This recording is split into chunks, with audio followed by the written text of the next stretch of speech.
So we're going to continue on with 17.2, keeping in mind the essential question, which is how do you add polynomials?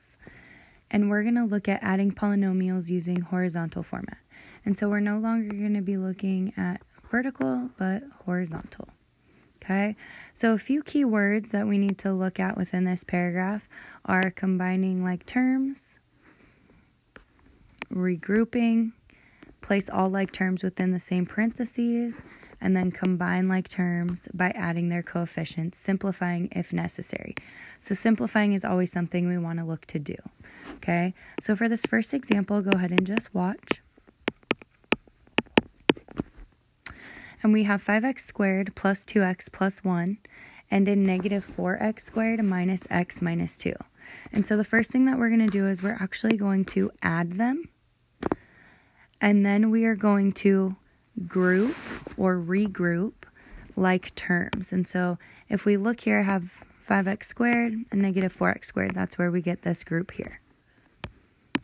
I have 2x and negative x, and that's where I get this group here. And then I have a 1 and a negative 2, and that's where I get this group here.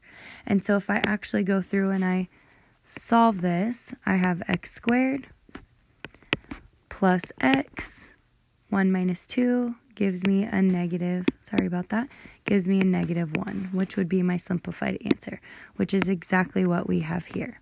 Okay, so now I want you guys to go ahead and pick up your pencils. You will be doing this with me.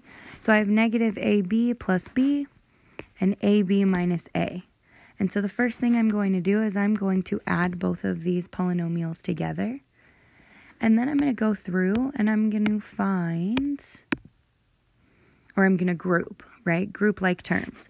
And so the first thing I see is a negative AB. And I have an AB here. And so I'm going to go ahead and put that within these parentheses here. And so I have A, B. Okay? And then I'm going to go ahead and I'm going to say I have a B. Well, I have my B here. And then I have this negative A, which is going to be in a group on its own. Okay? And so now I'm actually going to go through and I'm going to combine. No, sorry about this, guys. I'm going to combine like terms. Okay, so I have negative AB plus AB. Well, AB minus AB is going to give me 0. So I don't need to include that in my final answer. But I do have a B and I do have a negative A. And so my simplified answer is going to be B minus A.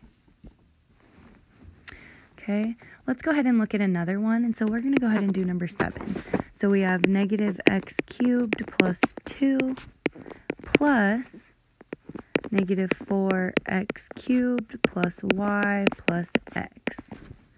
Okay, so if we go ahead and group these, I'm going to have a group here.